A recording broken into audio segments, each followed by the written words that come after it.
자, 이제 214페이지를 보실까요? 214. 물권법 일반에서 물권의 본질이라고 되어 있는 부분 찾았어요?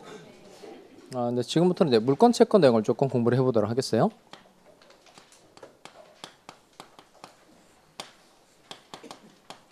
이게 무슨 뜻이에요?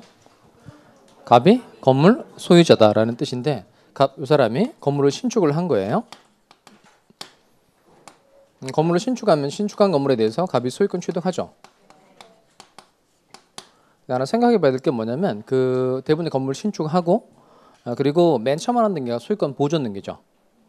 그리고 이제 누구한테 팔았다 그럼 보존 등기에 기초해서 다른 사람에게 이전 등기를 넘겨주고 그러는 겁니다. 그럼 이때 신축한 건물에 대해서 갑이 소유권 취득하는 건 맞는데, 보존 등기까지 해야 소유권을 취득하는 거예요? 아니면 신축만 하면 소유권 취득할 수 있는 거예요? 그러니까 신축한 건물에 대해서 소유권을 취득하기 위해서 보존 등기가 필요하다, 필요 없다? 필요 없어요. 필요 없어요. 그냥 신축만 하면 그냥 소유권 취득하는 겁니다. 그러니까 대부분 소유권 보존 등기를 하긴 하는데 그때 소유권 취득하는 게 아니고 그냥 신축만 하면 갑에게 이미 소유권이 생긴 거예요. 다시 신축한 건물에 대해서 소유권을 취득하는 건 맞는데 소유권 취득하기 위해서 등기까지 할 필요 있다, 없다? 없다는 겁니다. 자, 다만 갑이 이 건물 가지고 자기가 이 건물을 사용할 수 있죠. 사용할 수 있고, 그다음에 수익할 수도 있고 처분할 수도 있네요. 소유권 이런 건 권리라 그래요. 권리. 그다음에 사용하고 수익하고 처분하는 거. 일단 건물을 사용한다는 건 어떻게 하는 게 사용일까요? 건물을 사용하는 거예요. 예. 그러니까 물건을 사용한다는 건 쓴다는 거잖아요. 그러니까 건물에 들어가 사는 거, 건물에 들어가 사는 게 사용이고, 그다음 수익은 임대 수익 같은 건 생각하면 되죠. 건물 빌려줬을 때 매달 받는 임대료 이게 수익이고, 처분은 다른 사람에게 파는 거, 그 처분인데. 갑이 건물을 이렇게 지어놨다가 건물이 마음에 안 들어서 건물을 또 때려 부셨어요. 이런 건 처분이에요, 아니에요? 처분이에요. 그러니까 다른 사람에게 파는 거, 그다음 대출 받는 거 있죠. 대출 받고 저당권 설정해 주는 이런 것도 처분인데 이건 법률적 처분. 물건을 때려 부시는 건 사실적 처분입니다.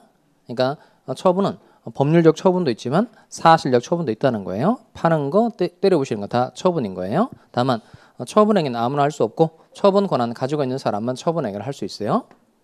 그리고 사용수익 처분 이건 권리의 내용을 이루는 개개 법률상의 힘이다. 그래서 권능 이렇게 표현합니다. 물론 의도 다 있기는 해요. 일정한 이익을 향유하기 위해서 법이 인정한 힘 이걸 이제 권리 이렇게 말하고, 권리의 내용을 이루는 개개 법률상의 힘을 권능 이렇게 말하는데 연결 정도만 할 수 있으면 되겠어요. 소유권 이런 건 뭐라고 한다? 권리. 그다음 사용수익 처분 이건 뭐라고 한다? 권능 이렇게 표현합니다. 그다음에 가치에 따라서 또 나눌 수 있는데 사용 수익과 관계된 가치를 사용 가치라 그래요. 말은 사용 가치로 되어 있기는 하지만 이 사용 가치 안에는 수익도 들어가 있는 거예요. 그다음 처분하면 교환하면 돈이 얼마나 되느냐 이건 교환 가치라고 표현합니다. 그럼 이게 사용 가치를 말하는 건지 교환 가치를 말하는 건지 표현 한번 해보세요. 내 건물은 정남향이어서 햇볕이 잘 든다. 무슨 가치 말하는 거죠? 쓰기 좋다는 거죠. 무슨 가치? 사용 가치. 사용 가치. 이 건물은 월 임대료 500만 원이 보장된다. 사용 가치. 내 건물은 시가로 10억이다. 내 건물은 시가로 10억이다. 이게 교환 가치야. 이게 교환 가치. 교환 가치가 어려운 말이 아니에요. 자기가 가지고 있는 물건이 시장에서 가지는 값어치, 시장에서 가지는 값어치를 뭐라고 표현한다? 교환 가치. 그러면 소유자 갑은 사용 가치만 지배해요? 교환 가치만 지배해요? 다 지배해요. 다 지배하죠. 이런 소유권의 특징을 이렇게 말합니다. 가치를 전면적으로 다 지배한다 그래서 이걸 전면성 이렇게 말합니다. 사용 가치도 지배하고 교환 가치도 다 지배하는 성질을 이런 소유권의 성질을 뭐라고 표현한다고요? 전면성. 어쨌든 뭐 갑이 신축을 하면 신축한 건물에 대해서 소유권 취득한다는 내용을 설명을 한 거예요.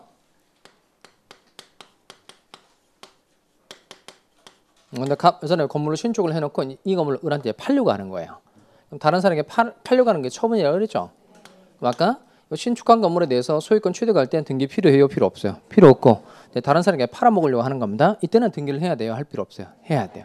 그러니까 처분할 땐 등기를 해야 된다? 할 필요 없다? 해야 돼요. 다시 신축한 건물에 대해서 소유권을 취득할 땐 등기 필요하다? 필요 없다? 필요 없고, 그다음 신축한 건물을 다른 사람에게 뭐 할 때는 처분할 땐 등기해야 된다? 할 필요 없다? 해야 돼요.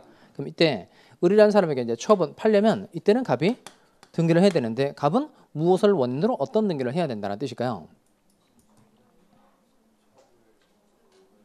다시 이쪽에 신축한 건물에 대해서 소유권 취득할 때 갑이 등기가 필요 없잖아요.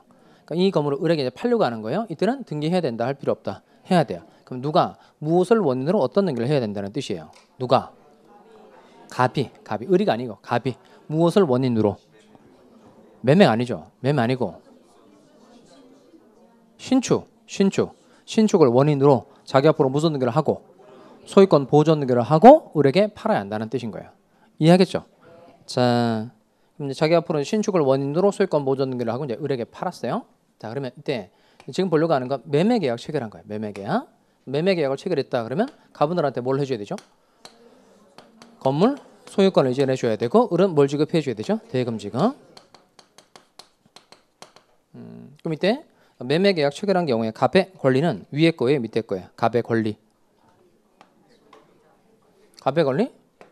밑에 거죠? 그럼 갑은 이제 을한테 대금 지급해 달라라고 요구할 수 있는 권리를 취득하는 겁니다. 을의 권리는 위에 거예요, 밑에 거예요? 위에 거죠? 을의 권리 뭐죠? 건물 소유권을 이전해 달라고 요구할 수 있는 권리를 취득한다는 겁니다. 네, 절반 이상 다 설명했는데요. 이렇게 소유권이라는 것도 권리, 그다음 대금 지급 청구권, 건물 소유권 이전 청구권 이것도 권리예요. 다시 소유권도 권리, 대금 지급 청구권, 건물 소유권 이전 청구권 이것도 다 권리에 해당한다는 겁니다. 얘도 권리고 얘도 권리인 거예요. 대신 이 왼쪽에 있는 권리하고 오른쪽에 있는 권리는 성질이 좀 달라요. 어떻게 성질이 다를까요? 요 소유권이라는 권리는 갑이라는 사람이 이 건물을 지가 직접 사용하고 직접 수익하고 직접 처분하는 권리죠. 그러니까 왼쪽에 있는 권리는 사람이 물건을 직접 지배하는 권리라는 겁니다. 다시 왼쪽에 있는 권리는 무슨 권리라고요? 사람이 물건을 직접 지배하는 권리. 그러니까 지배하는 게 뭐 사용하고 수익하고 처분하는 거 얘기하는 거예요. 그다음 대금 지급 청구는 누가 누구한테 하는 거죠? 갑이 을한테 하는 거죠. 그러니까 이 대금 지급 청구권은 갑이라는 사람이 을이라는 사람한테 일정한 행위를 해달라고 요구하는 권리예요. 그다음 건물 소유권 이전 청구도 누가 누구한테 하는 거죠? 을이 갑에게. 그러니까 을이라는 사람이 갑이라는 사람한테 일정한 행위를 해달라고 요구하는 권리라는 겁니다. 그러니까 오른쪽에 있는 권리는 사람이 사람한테 일정한 행위를 해달라고 뭐 하는 권리다? 요구하는 권리예요. 다시 왼쪽에 있는 권리는 뭐고? 사람이 물건을 직접 지배하는 권리이고 오른쪽에 있는 권리는 사람이 사람에게 일정한 행위를 요구하는 권리라는 겁니다. 그럼 이 두 가지 권리는 성질이 같아요, 달라요? 다르죠. 그러면 첫 번째 시간에 제가 설명한 내용 중에 요 성질이 다를 때는 늘 구별해야 될 필요가 생기고 구별하기 위해서 가장 좋은 방법은 뭘 붙여주는 거다? 이름 붙여주는 거라 그러죠. 이름 붙여주는 거. 그래서 왼쪽에 있는 권리하고 똑같은 성질을 가지고 있는 권리 많고요. 오른쪽과 똑같은 성질을 가지고 있는 권리가 엄청 많단 말이에요. 그러니까 이 둘은 확연히 다르니까 이 둘을 구별하기 위해서 만든 이름이 있다는 겁니다. 그럼 이름 잘 기억해야 돼요? 기억할 필요 없어요? 기억해야 되죠. 이게 중요하단 말이에요. 자, 그러면 이때 사람이 물건을 직접 지배하는 권리는 이렇게 부르기로 정했어요. 뭐라고 부르자? 물권이라고 부르자. 이렇게 정한 겁니다. 그러면 그 물권이라는 단어를 보면 항상 뭐가 생각이 나야 돼요? 이거 사람이 물건을 직접 지배하는 권리이구나. 이렇게 생각이 나야 됩니다. 그다음 오른쪽에 사람이 사람한테 일정한 행위를 요구하는 권리는 얘는 채권이라고 하자. 이렇게 정한 거예요. 다시 사람이 사람에게 일정한 행위를 해달라라고 요구하는 권리는 뭐라고 표현한다는 거예요? 채권 이렇게 표현한다는 겁니다. 그럼 채권이라는 단어를 보면 또 머릿속에 물건을 생각하시면 안 돼요. 채권이라는 단어를 봤을 때 물건 생각하면 안 되고 항상 사람이 사람한테 일정한 행위를 해달라고 요구하는 게 생각이 나야 됩니다. 문제를 맞춰볼까요? 지상권은 토지 소유자에 대한 권리이다. OX. 지상권은 토지 소유자에 대한 권리이다. 힌트를 드릴까요? 힌트. 지상권은 물권이다. 이게 힌트예요. 다시 지상권은 토지 소유자에 대한 권리이다. OX. O. 그럼 가방 써야 되는 거예요. 그러니까 이런 기초적인 걸 틀리면 가방을 써야 되는 거예요. 그러니까 이런 기초적인 걸 틀린 사람이 뭘 잘할 리는 분명 없거든요. 에듀윌 유료 회원만의 라이브 클래스. 두 번째 시간 보겠습니다. 이제는 이제 머리 합니다. 자, 정신 차리시고 이번에 합격 진도 나갑시다. 누구세요? 전 애들 교수인데요. 제가 늘 가까이 있으니까 이번엔 합격. 집에서도 학원처럼 공부하는 혜택. 오직 에듀윌 유료 회원에게만. 에듀윌. 우와, 진짜 가까이 계시네요.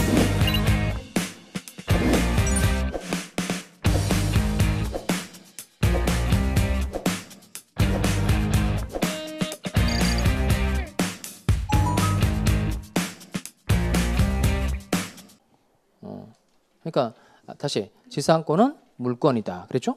물건이다. 그랬으니까 물건은 아까 뜻이 사람이 물건을 직접 지배하는 권리예요. 그러니까 이쪽에 보시면 물건은 사람에 대한 권리다. 물건에 대한 권리다. 물건에 대한 권리. 그다음 채권은 사람이 사람한테 일정한 행위를 해달라고 요구하는 거니까 이 채권은 물건에 대한 권리다. 사람에 대한 권리다. 사람에 대한 권리. 근데 제가 드린 질문이 아직 우리가 지상권이 뭔지 안 배웠잖아요. 근데도 이 문제 맞출 수 있다고요. 그러니까 지상권은 토지 소유자에 대한 권리다 이래버리면 지상권은 물건인데 그 물건이니까 뭐에 대한 권리가 돼야 될까요? 물건에 대한 권리라는 말이 돼야 되잖아요. 근데 토지 소유자에 대한 권리다 그랬으니까 이건 사람에 대한 권리다라는 뜻인 거죠. 그럼 결국 이건 지상권이 채권이라는 소리니까 O예요, X예요? X예요. 그러니까 이런 내용들 앞으로 배울 텐데 이제 배우려면 이게 일정한 용어의 약속이기 때문에 이 용어는 반드시 이런 경우만 쓰는 거예요. 물건이라는 단어는 사람이 무엇을 물건을 직접 지배할 때 쓰는 단어가 뭐라고요? 물건. 그다음 사람이 사람한테 일정한 행위를 해달라고 요구하는 권리가 이게 채권이고. 임대차 계약 알죠? 임대차 계약. 그러니까 뭐 월세 매달 100만 원씩 내고 뭐 2년 계약을 체결한 겁니다. 그럼 임대인은 2년 동안 계속 사용 수익하게 해줘야 되고 임차는 계속 월세 줘야 되죠. 자, 그러면 이때 임차권은 물건에 대한 권리이다. OX. 임차권은 물건에 대한 권리이다. 힌트. 임차권은 채권이다. 이게 힌트예요. 그러니까 임차권은 물건에 대한 권리이다. OX. X죠. X. 그러니까 임차권이 채권이니까 채권은 사람이 사람에게 일정한 행위를 요구하는 권리죠. 그러니까 채권은 사람에 대한 권리다. 물건에 대한 권리다. 사람에 대한 권리가 돼야 되죠. 근데 임차권은 물건에 대한 권리다 이랬으니까 결국 임차권은 물건이다라는 뜻이니까 O예요, X예요. X. 다시 첫 번째가 이겁니다. 사람이 물건을 직접 지배하는 권리는 뭐라고 부른다? 물건. 그리고 사람이 사람에게 일정한 행위를 해달라고 요구하는 권리는 뭐라고 부른다? 채권이라고 부른다는 겁니다. 자, 그다음 또 살펴봐야 될 내용이 뭐냐면 이때 이 사람이 내가 건물의 소유자다라는 것 누구에게 주장할 수 있을까요? 내가 건물의 소유자다라는 것 을에게도 주장할 수 있고 뭐 병에게도 주장할 수 있고 모든 사람에게 다 주장할 수 있죠. 이런 물건의 성질을 절대권이라고 합니다. 물건은 누구에게 주장할 수 있다고요? 모든 사람에게 주장할 수 있는데 이런 물건의 성질을 절대성, 절대권 이렇게 표현합니다. 갑은 이제 누구랑 계약을 체결했죠? 갑은 을과 계약 체결했으니까 갑은 누구에게 대금 지급 청구할 수 있는 거예요? 을에게만 대금 지급 청구할 수 있는 거죠. 병이라는 사람에게는 돈 달라 이렇게 얘기를 못할 거 아니겠어요? 갑은 을과 계약을 체결했으니까 오로지 을에게만 돈을 지급해달라 이렇게 청구할 수 있다는 겁니다. 그러니까 여기도 마찬가지예요. 을은 이제 매매 계약 체결했으니까 을은 누구에게 소유권 이전해 달라고만 요구할 수 있는 거예요. 갑. 그러니까 채권은 사람이 사람한테 일정한 행위를 요구하는 권리니까 채권은 모든 사람에게 주장할 수 있다. 아니면 특정한 상대방에게만 주장할 수 있다. 특정한 상대방에게만 주장할 수 있다는 겁니다. 그래서 채권을 상대권 이렇게 표현합니다. 다시 물건은 모든 사람에게 주장할 수 있으므로 무슨 권이라고 한다? 절대권. 그다음 채권은 특정한 상대방에게만 주장할 수 있으니까 얘는 상대권 이렇게 표현한다는 거예요. 일단 여기까지 해서 내용을 좀 정리를 합시다. 그런 책으로 214페이지 있죠. 214페이지에 보시면 그 보조단 여백에 쓸만한 공간이 되죠. 자, 거기 물건에서 이제 세 가지 내용을 쓸 거고 그다음 채권에서 세 가지 내용을 쓸 거예요. 자, 먼저 물건이라고 써봐요. 물건 이렇게 쓰시고 자, 첫 번째 물건은 무엇과 무엇 사이의 관계예요? 사람과 물건 사이의 관계죠. 이렇게 표시하면 되겠어요? 사람 대 물건 versus라는 건데 대 이런 뜻이에요. 사람 대 물건 즉 사람이 물건을 지배하는 사람과 물건 사이의 관계라는 겁니다. 그다음 동그라미 2번 하시고요. 동그라미 2번 물건의 가장 단순한 뜻을 써보겠어요. 동그라미 2번 하시고 사람이 물건을 직접 지배하는 권리 사람이 물건을 직접 지배하는 권리 자, 그다음 동그라미 3번 갑시다. 동그라미 3번. 아까 물건 누구한테 주장할 수 있다 그랬죠? 모든 사람에게 주장할 수 있다 그랬죠? 씁시다. 모든 사람에게 주장할 수 있다. 모든 사람에게 주장할 수 있다. 괄호 열고 절대권 괄호 닫고 점. 모든 사람에게 주장할 수 있다. 괄호 열고 절대권 괄호 닫고 점. 자, 그렇게 쓰셨어요? 자, 그러면 이제 첫 번째 내용을 읽어보겠어요. 물건은 무엇과 무엇 사이의 관계를 말하는 거예요. 사람과 물건 사이의 관계. 사람과 물건 사이의 관계. 그다음 두 번째, 물건의 가장 단순한 뜻이 뭐죠? 사람이 물건을 직접 지배하는 권리.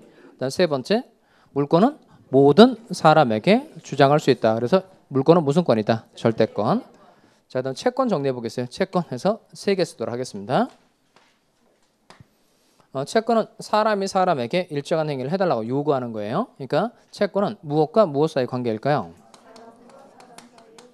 사람과 사람 사이의 관계입니다. 사람과 사람 사이의 관계. 사람 대 사람.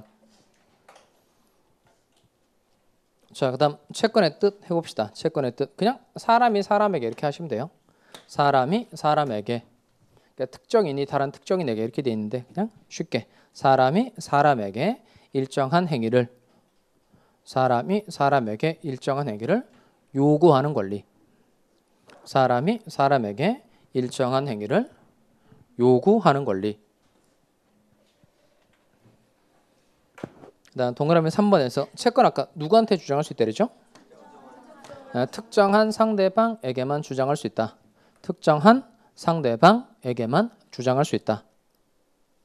특정한 상대방에게만 주장할 수 있다. 괄호 열고 상대권 괄호 닫고 점.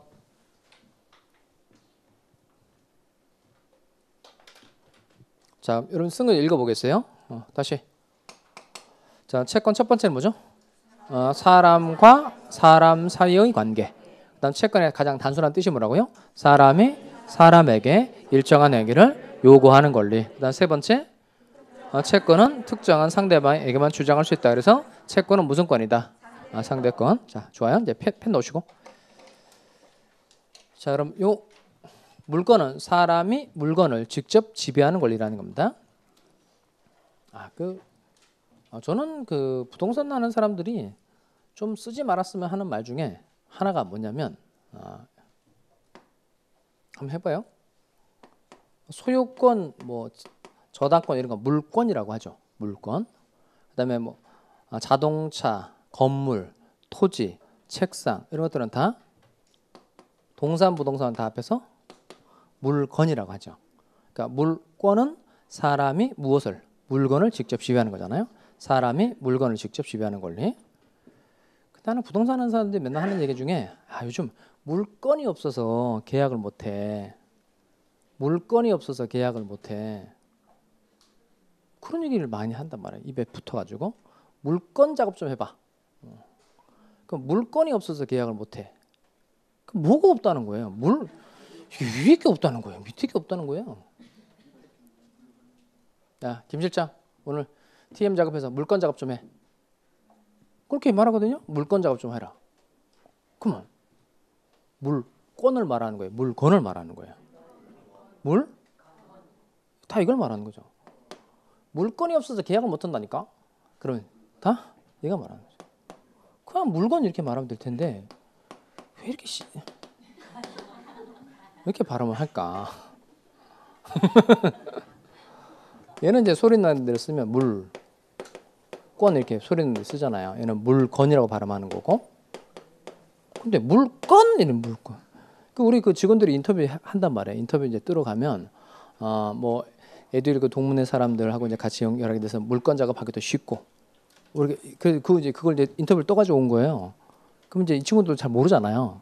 이 사람들이 물건 이렇게 말하는 거, 물건을 물건이라고 말한다는 걸 잘 모르니까. 근데 그걸 이제 그 인터뷰 뜰 때 밑에 자막을 쓰잖아요. 자막 쓸 때 물건 이렇게 써버린다 위에로. 원래 이걸 말하려고 이렇게 말을 한 건데, 그걸 모르니까 이제 그 인터뷰 자막이 이렇게 나온다고요. 여러분 다 나의 부탁인데 좀 나가서 제발 물건이라고 좀 하세요. 요즘 물건이 없어. 물건이 없어. 지금 말 좀 하지 마시고.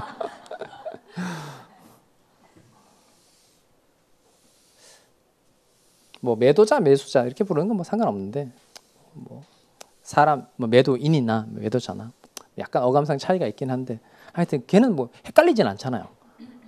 똑같이 사람을 말하는 거 아니에요. 헷갈리진 않는데 하여튼 물건, 물권 이렇게 좀 구별해서 좀 써주시기 바라요. 아셨죠? 네. 물건이 없어지지 마시고. 녹화된 강의는 나중에 몰아듣게 되더라고요. 라이브 클래스 같은 경우는 학원 스케줄에 맞춰서 꼭 들어야 하니까 공부도 미루지 않게 되고 학원에 가 있는 느낌이 들더라고요. 집에서도 생생한 강의 현장을 느끼고 싶다면 라이브 클래스가 딱인 것 같아요. 자, 다시 이쪽에 옵니다. 그럼 아까 물건은 뜻이 뭐라고요? 지금 똑바로 이제 발음에 신경 써서 말 한번 해보세요. 물건은 뜻이 뭐예요? 그러면 그 물권에서 가장 중요한 단어는 뭐예요? 사람이 물건을 직접 지배하는 권리. 중요한 단어는 뭐죠? 직접이 아니고 지배한다는 거. 사람이 물건을 지배하는 거. 사람이 물건을 지배하는 거. 그게 사용하고 수익하고 처분하는 거 얘기하는 겁니다. 그다음 채권은 뜻이 뭐라 그랬죠? 사람이 사람에게 일정한 행위를 요구하는 권리라고 그랬죠? 그럼 채권의 뜻은 뭐예요?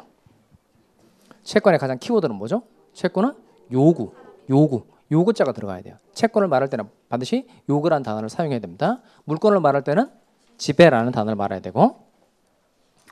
자, 이걸 설명할 테니까 잘 따라오세요. 이제 물건하고 채권의 차이점을 설명할 테니까 잘 따라옵니다. 그리고 이 물건 채권의 차이점이 한 번에 해결되지는 않아요. 그러니까 공부가 이제 지속이 되고 그다음 회독수가 좀 쌓이고 그러니까 본인이 좀 정리한 게 좀 많아지고 그래야 둘의 개념이 조금 더 명확하게 구별이 되니까 한꺼번에 다 되지는 않는다는 겁니다. 그러니까 지금 해서 좀 헷갈리는 게 생겨도 그건 이제 차치하고 나중에 이제 공부가 쌓이면 좀 더 구별하는 힘이 생길 거예요. 자, 이 사람 이제 건물 가지고 있는데 을이라는 사람이 갑의 건물을 빌려서 쓰고 싶은 거예요. 갑이 건물 소유자인데 을이 갑의 건물을 빌려서 쓰고 싶다는 겁니다. 그럼 이때 을이 갑의 건물을 빌려서 쓰는 방법은 물권도 있고 채권도 있고 그래요. 뭐도 있고 뭐도 있다? 물권도 있고 채권도 있다. 이때 물건도 있고 채권도 있다. 이렇게 말하면 돼요? 안 돼요? 안 돼요. 물권도 있고 채권도 있다는 겁니다. 그럼 먼저 물권으로 빌려서 사용하는 방법이 전세권이에요. 전세권. 그다음 채권으로 빌려서 사용하는 방법은 임대차예요. 다시 물권으로 빌려서 사용하는 방법이 뭐라고요? 전세권. 그다음 채권으로 빌려서 사용하는 방법이 임대차라는 겁니다. 먼저 그 전세권, 물건부터 해봅시다. 물건부터. 자, 먼저 전세권이 성립하려면 전세금적으로 돈을 줘야 되는데 전세금적으로 5천만 원 줬다고 칠까요? 갑하고 을이 갑에게 전세금적으로 5천만 원을 준 거예요. 그다음 네가 나의 건물을 직접 써도 좋다라고 둘이 합의를 해야 됩니다. 이게 전세권 설정 계약이에요. 전세권 설정 계약은 이제 둘이 이제 계약 합의했다는 거죠. 그러니까 어떤 내용으로 합의했다는 뜻이에요. 그러니까 전세권 설정하기로 하는 계약은 뭐 보통 그 어렵게 말하면 이거예요. 사용 가치를 이전하기로 하는 합의입니다. 이렇게 말할 수 있거든요. 근데 그 사용 가치를 이전해주기로 하는 합의를 더 쉽게 풀어서 말하면 뭘까요? 그게. 그러니까 지금 그 건물에 대해서 매매 계약 체결했다는 건 소유권 이전해줄게 약속하는 거고 대금 지급해주겠다고 약속하는 계약이잖아요. 그렇게 말하면 누구나 다 알아듣는 거죠. 그럼 전세권 설정 계약은 어떤 내용으로 둘이 합의했다는 뜻인 거예요. 쉽게 아주 쉽게 말해보세요. 아주 쉽게 네가 내 건물을 직접 사용 수익해도 좋다라고 둘이 합의한 거예요. 을이 갑의 건물을 직접 사용 수익할 수 있도록 합의했다는 거예요. 이해하셨죠? 그러면 이때 전세권은 물건이라서 사용 가치가 을에게 넘어갔다는 걸 다른 사람도 알 수 있게 만들어 줘야 돼요. 그래서 하는 게 등기예요. 이렇게 전세금을 지급하고 전세권 설정 계약을 맺고 등기를 하면 을이 전세권을 취득하는 겁니다. 전세권을 취득한 을의 이름 뭐죠? 전세권 취득한 사람은 전세권자라 그래요. 전세권자. 그다음 누가 누구에게 전세권을 설정해 준 거죠? 갑이 을에게 전세권을 설정해 준 거죠. 그럼 이 사람 이름 뭐예요?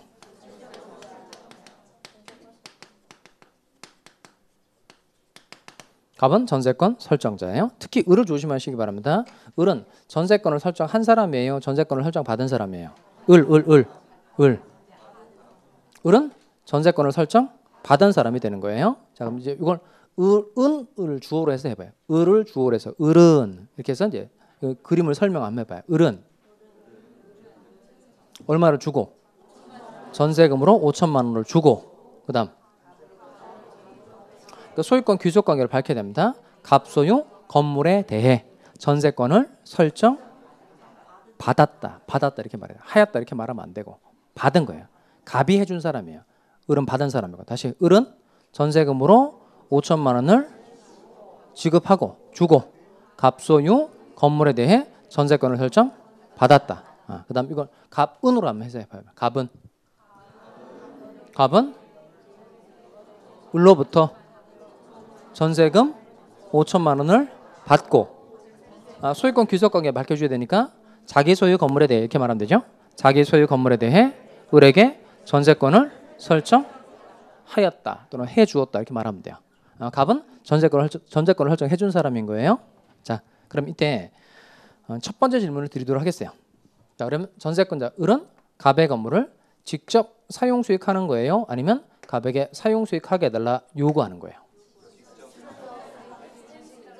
자, 을은 갑의 건물을 직접 사용 수익하는 거다. 아니면 갑에게 사용 수익하게 해달라 요구하는 거다. 직접이에요, 요구예요? 직접이다, 요구다. 직접이죠. 왜 직접이죠? 힌트 요거죠. 힌트. 전세권은 물건이다. 이게 힌트예요. 물건이다. 그럼 아까 물건 하면 세 가지 생각나야 된다 그랬죠? 첫 번째, 물건은 사람과 물건 사이의 관계. 그다음 두 번째, 사람이 물건을 직접 지배하는 권리.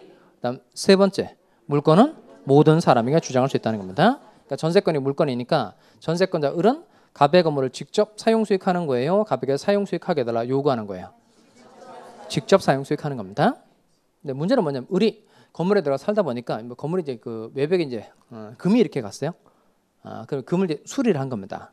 그렇게 목적물의 현상을 유지하는 데 들어간 돈이 필요비. 그러면 전세권자가 필요비 10만 원을 드린 거예요. 그러면 필요비 10만 원 드렸으니까 전세권 설정자에게 필요비 10만 원을 달라라고 청구할 수 있다 없다?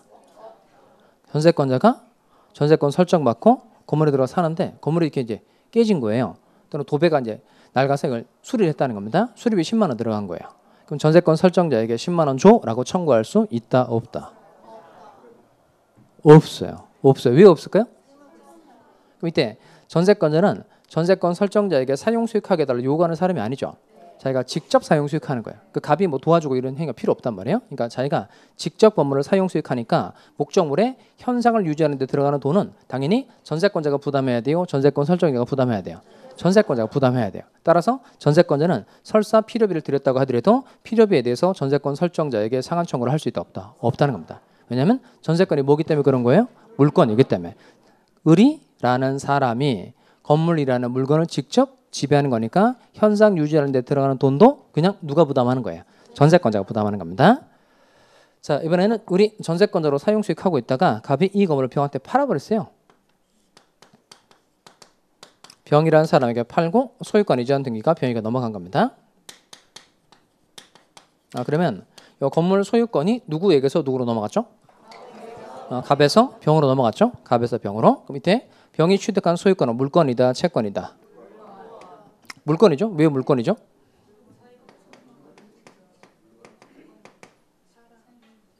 쉽게 설명하면 되잖아요. 그 병이라는 사람이 건물을 직접 지배, 사용수익 처분하니까, 즉 사람이 물건을 직접 지배하는 권리니까 병이 취득한 소유권 당연히 뭐다? 물건. 근데 우리 가지고 있는 전세권도 물건, 병이 가지고 있는 소유권도 물건이에요. 그럼 아까 물건 세 번째 내용이 물건은 누구한테 주장할 수 있다 그랬죠? 모든 사람에게 주장할 수 있다 그랬죠? 그럼 이때는 이제 각 물건이 다 모든 사람에게 주장할 수 있으니까 어떤 물건을 먼저 모든 사람에게 주장할 수 있는지 순서를 정해 놓을 필요가 있어요, 없어요? 있어요. 그래서 만든 게 순위의 원칙이라는 거예요. 순위의 원칙. 먼저 성립한 물건이 후에 성립한 물건에 우선한다는 겁니다. 다시 먼저 성립한 물건이 후에 성립한 물건에 우선한다는 거예요. 그럼 이때 전세권 등기가 빨라요? 병의 소유권 등기가 빨라요? 전세권 등기가 당연히 빠르죠. 따라서 을은 소유자가 병으로 바뀌었다고 하더라도 을은 자신의 전세권을 신소유자 병한테 주장할 수 있다 없다? 있다는 거예요. 그러니까 전세권자인 경우에는 을이 계속 쓰고 있다가 소유자가 바뀌어도 을은 계속 종전대로 계속 눌러 살 수 있다 없다? 있다는 거예요. 그러니까 이때 을이 병이라는 사람에게 자신의 전세권을 주장할 수 있는 이유는 뭐예요? 을이 벽한테 자신의 전세권을 주장할 수 있는 이유는 또 똑같죠. 전세권이 뭐기 때문에? 물건이기 때문에 그렇다는 거예요. 물건이기 때문에 아까 물건은 누구한테 주장할 수 있다? 모든 사람에게 주장할 수 있다 그랬으니까 신소유자 병이라는 사람에게도 역시 전세권 주장할 수 있다 없다? 있다는 거예요. 다른 예를 한번 해봅시다.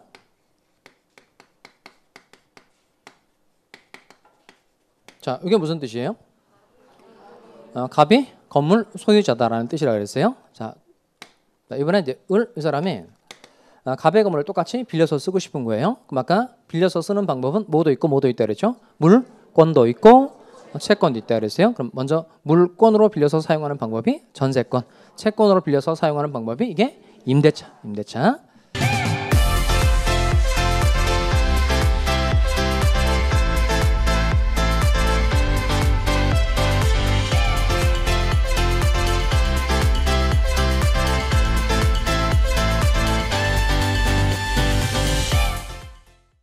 자, 임대차 계약의 경우인데 우리 이제 보증금 5천만 원 준 거예요. 보증금 5천만 원 주고 갑하고 우리 임대차 계약을 체결한 겁니다. 그러니까 임대차 계약은 이제 둘이 이제 그 약속 합의를 했다는 건데 임대차 계약은 어떻게 하기로 합의했다는 거예요. 갑 요 사람은 을한테 건물을 사용 수익하게 해주겠다라고 약속한 거고 을은 차임 지급해주겠다라고 약속한 겁니다. 차임을 한꺼번에 이제 보증금으로 5천만 원 준 거예요.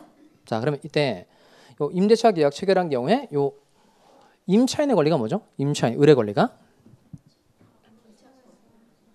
임차인의 권리가 임차권 이렇게 말하는데 임차권. 그러니까 임대인의 권리는 차임 지급 청구권이죠. 근데 이제 보증금으로 한꺼번에 돈을 다 받아버렸으니까 얘는 이제 논할 필요가 없고. 임차인의 권리가 이제 임차권인데 임차권은 요거 이렇게 말하시면 돼요. 누가 누구에게? 이제 사람 이름으로 임차인이 임대인에게 임대차의 대상으로 되어 있는 건물, 토지, 뭐 동산 이런 거 다 포함해서 목적물 이렇게 말하시면 돼요. 그러니까 임차인이 임대인에게 목적물을 사용 수익하게 해달라라고 요구할 수 있는 권리가 임차권인 겁니다. 자, 그러면 다시 칠판 보시고 먼저 보증금 5천만 원 준 거예요. 보증금 5천만 원 주고 임대차 계약을 맺은 겁니다. 그러면 갑은 임대인, 을은 임차인이에요. 밑에 임차인, 을은 갑의 건물을 직접 사용 수익할 수 있는 거예요? 아니면 임대인, 갑에게 사용 수익하게 해달라 요구만 할 수 있는 거예요? 그러니까 힌트. 임차권은 채권이다. 이게 힌트예요. 다시 임차권은 채권이다. 이게 힌트입니다. 아까 채권은 무엇과 무엇 사이의 관계를 말한다 그랬죠? 사람과 사람 사이의 관계를 말한다 그랬고 채권은 누가 누구에게? 사람이 사람에게 일정한 행위를 요구하는 권리가 채권이라고 그랬어요. 그럼 이때 임차인은 갑의 건물을 직접 사용 수익하는 거예요? 아니면 임대인 갑에게 사용 수익하게 해달라 요구할 수 있는 권리예요? 요구할 수 있는 권리라는 겁니다. 직접은 안 돼요. 왜냐하면 임차권이 뭐므로? 채권이므로 직접 사용 수익할 수 있는 건 절대 안 됩니다. 이게 둘은 어떤 차이가 있냐면 그런 경우는 없겠지만 전세권 설정 계약을 맺고 등기를 했어요. 근데 우리 이사 이제 갔는데 갑이라는 사람이 이 건물을 쓰지 못하게 하는 거예요. 다시 이쪽에 와서 전세금 5천만 원 주고 전세권 설정 계약을 맺고 등기를 했단 말이에요. 그럼 이미 전세권이 성립한 거예요. 근데 우리 이제 이 집에 이사 갔는데 갑이 자기 건물을 쓰지 못하게 하는 거예요. 그러면 을이라는 사람이 갑의 건물을 쓰지 못하게 하는 게 막고 있다는 겁니다. 그럼 이런 경우에 을이라는 사람이 갑의 건물을 쓸 수 있어요, 없어요? 있어요. 전세권이 뭐니까? 물건이니까. 비켜 이렇게 하고 들어가 쓸 수 있단 말이에요. 전세권의 경우에. 근데 임대차는 달라요. 그런 경우 없겠지만 임대차 계약을 체결하고 임차인이 이삿짐을 불러가지고 이사를 이제 다 해서 이제 이사를 갑의 건물에 갔단 말이에요. 근데 집주인 갑이 이 건물 쓰지 마라고 얘기한 겁니다. 그러면 을은 이 갑의 건물을 쓸 수 있는 방법이 있어요, 없어요? 없어요. 왜냐하면 임차인은 임대인에게 오로지 목적물을 사용 수익하게 해달라 뭐만 할 권리가 있다. 요구할 권리만 있는 거예요. 그러니까 이 요구에 임대인이 응해서 응이라고 얘기를 해줘야 돼요. 응해 주어야만 목적물을 쓸 수 있지 임대인이 이에 대해서 반대를 하면 절대 이 건물 자체를 쓸 수 있는 방법이 있다 없다? 없어요. 대신 계약을 해지해서 임대인에게 손해배상 청구하는 건 별도로 돼요. 대신 그래도 임대인이 반대를 하면 목적물을 절대 쓸 수는 있다 없다? 없다는 거예요. 이게 물건하고 채권의 가장 결정적인 차이점이에요. 집주인이 반대했을 때 전세권자는 물건자니까 직접 쓸 수가 있지만 임차인은 채권 가지고 있는 사람이어서 직접 쓸 수는 있다 없다? 없다는 겁니다. 자, 그다음 두 번째 질문 드리도록 하겠어요. 자, 다시 임차권은 채권이니까 임차인은 직접 사용 수익할 수 없고 임대인에게 사용 수익하게 되라 뭐만 할 수 있다? 요구만 할 수 있다는 겁니다. 그다음 임차인이 들어가 사는데 사용 수익하게 해달라 요구했고 임대인이 이에 응해 주어서 이제 임차인이 그 집에 들어가 살게 된 거예요. 그러다가 목적물의 또 일부가 이제 깨진 거예요. 금이 갔다 또는 도배 같은 게 낡았다. 그러면 임차인이 그 비용을 들인 겁니다. 금 수리하는데 돈을 들였고 뭐 도배하는데 돈 들어간 거예요. 10만 원 들어갔다 칩시다. 그러면 이때 요 임차인은 필요비 10만 원을 임대인에게 상환해 달라라고 청구를 할 수 있어요, 없어요? 할 수 있다, 없다? 할 수 있죠. 할 수 있죠. 왜 청구를 할 수 있을까요? 잘 생각해 보면 이제 알 수 있어요. 뭐냐면 임차인은 임대인에게 사용 수익하게 해달라 요구할 수 있죠. 그러니까 목적물이 깨진 거예요. 목적물이 깨져서 이제 쓸 수 없게 됐으니까 이거 쓸 수 있게 해달라고 요구할 수 있어요, 없어요? 있어요. 그러면 그 임대인은 임차인으로 하여금 사용 수익에 필요한 행위를 해줄 의무가 있으니까 목적물이 깨진 경우에 이거 수리할 의무가 임차인에게 있는 거예요, 임대인에게 있는 거예요? 임대인에게 있는 거죠. 그럼 임대인에게 의무가 있는데 임차인이 대신 돈을 들인 거니까 임차인은 필요비를 임대인에게 상환해 달라고 청구할 수 있다, 없다? 있다는 거예요. 그러니까 전세권자일 때하고 임차인일 때 다르죠. 왜 다르죠? 전세권자는 자기가 뭐 하는 사람이니까 직접 사용 수익하는 사람이니까 현상 유지하는 데 들어가는 필요비는 당연히 누가 부담해야 된다. 전세권자. 근데 요 임차인은 임대인에게 사용 수익하게 해달라 뭐 할 권리를 가지고 있죠? 요구할 권리를 가지고 있으니까 이 요구에 응해서 사용 수익에 필요한 상태를 유지하게 해줄 의무가 누구한테 있는 거예요? 임대인에게 있는 거예요. 그러니까 목적물의 현상을 유지할 의무가 임대인에게 있는 거니까 임차인이 필요비를 들였다면 임대인에게 상환을 청구할 수 있다, 없다? 있다는 겁니다. 쉽게 표현하면 이거죠. 전세권은 뭐기 때문에? 물건이기 때문에 전세권에는 필요비 상환 청구권이 있다, 없다? 없다. 그다음 임차권은 뭐 힘으로? 채권이므로 임차인에게는 필요비 상환 청구권이 있다, 없다? 있다는 겁니다. 자, 그다음 임차인이 사용 수익하고 있다가 갑이 이 건물을 똑같아요. 병이라는 사람에게 팔고 병에게 소유권 이전을 넘겨준 겁니다. 그럼 이때 건물 소유권이 누구에게서 누구로 넘어갔죠? 갑에서 병으로 넘어갔죠. 그럼 이때 병이 건물에 대한 소유권을 취득했는데 이거 물건인가요? 채권인가요? 당연히 물건이죠. 왜 물건이죠? 또 말로 하면 계속 한번 해봐요. 그러니까 소유권이 물건인 이유. 병이라는 사람이 건물이라는 물건을 직접 지배하는 권리이므로 요 소유권은 물건이라는 겁니다. 그럼 결국 정리하면 요 임차권은 뭐고? 채권이고 소유권은 물건이라는 겁니다. 그럼 아까 물건은 누구한테 주장할 수 있다 그랬죠? 물건은 모든 사람에게 주장할 수 있다. 채권은 특정한 상대방에게만 주장할 수 있다는 겁니다. 그러면 병은 자신이 취득한 소유권을 누구한테 주장할 수 있는 거예요? 모든 사람. 그러니까 갑에게도 주장할 수 있고 을에게도 주장할 수 있고 병, 정 뭐 이런 사람이 다 주장할 수 있다는 거예요. 그런데 을은 자신이 취득한 권리가 임차권인데 임차권 아까 물건이다, 채권이다. 채권. 그럼 채권은 누구한테만 주장할 수 있는 거예요? 그러니까 을이 임대차 계약을 한 사람 누구죠? 갑이죠. 그러니까 을은 누구에게만 사용 수익하게 해달라고 요구할 수 있는 거예요? 갑에게만. 따라서 을은 자신의 임차권을 신소유자 병이라는 사람에게 주장할 수 있다, 없다? 없다는 거예요. 결국 병은 자신의 소유권을 을에게 주장할 수 있고 을은 자신의 임차권을 병한테 주장할 수 없으니까 결국 소유권의 힘이 센 거예요? 임차권의 힘이 센 거예요? 소유권의 힘이 센 거죠. 결국 병이라는 사람이 건물 소유권을 취득했으니까 내가 소유자니까 너는 건물에서 나가라고 얘기하면 을은 집을 비워줘야 된다, 비워줄 필요 없다? 비워줘야 돼요. 비워줘야 돼요. 이렇게. 그 나가야 된다, 나갈 필요 없다? 나가야 돼요. 이걸 한마디 말로 표현하면 이렇게 표현합니다. 아시겠어요? 이렇게 말합니다. 매매는 임대차를 깨뜨린다 이렇게 말해요. 매매는 임대차를 깨뜨린다. 그러니까 매매에 의해서 소유권을 취득한 신소유자는 임차인을 내보낼 수 있다, 없다? 있다는 겁니다. 자, 이게 기본적인 거예요. 기본적인 거. 자, 이렇게 요 임차인으로서 살고 있을 때 전세권자로 살고 있을 때 다르죠. 그러니까 가장 결정적인 차이점은 주인이 바뀌었을 때. 주인이 바뀌었을 때 전세권자인 경우에는 병이라는 사람에게 자신의 전세권 주장할 수 있다, 없다? 있다. 임차인인 경우에 소유자가 바뀌면 임차권 주장할 수 있다, 없다? 없다. 이게 원칙이에요. 이렇게 하면 이제 그 임차인 쫓겨나니까 그 뒤에 이제 임차인 보호해주기 위해서 임차권 등기에서 대항력 갖추는 방법, 그다음에 주택임대차 보호법상의 대항력 갖추는 방법, 그것들 이제 따로 만들어 주긴 했어요. 근데 정리를 하면 이거예요. 을의 임차권을 신소유자 병한테 주장할 수 없는 이유를 딱 한 줄로 말해 보세요. 을의 임차권을 신소유자에게 주장할 수 없는 이유는 임차권이 뭐기 때문에? 채권이기 때문에 그렇다는 겁니다. 네, 앞으로 이제 물건이란 말하고 채권이라는 말을 이제 자주 사용할 텐데 항상 물건이라는 말을 봤을 때 이 세 가지가 꼭 생각이 나야 돼요. 칠판. 이렇게 많이 설명했는데 머릿속에 안 들어가는 게 이상한 거죠. 다시 칠판 여기 보시고 여기 보시고 먼저 물건 1번 뭐죠? 사람과 물건 사이의 관계. 2번 사람이 물건을 직접 지배하는 권리. 세 번째, 물건은 모든 사람에게 주장할 수 있다. 그래서 물건은 무슨 권이라고 한다? 절대권. 채권 갑시다. 채권 1번. 사람과 사람 사이의 관계. 2번. 채권의 뜻. 사람이 사람에게 일정한 행위를 요구하는 권리. 요구하는 권리. 그다음 세 번째. 채권은 특정한 상대방에게만 주장할 수 있다. 그다음에 용어 정리를 이제 다 해야 되는데 우리 일상생활에 쓰는 말 용어를 이제 먼저 물건인지 채권인지 구별은 좀 하고 가야 돼요.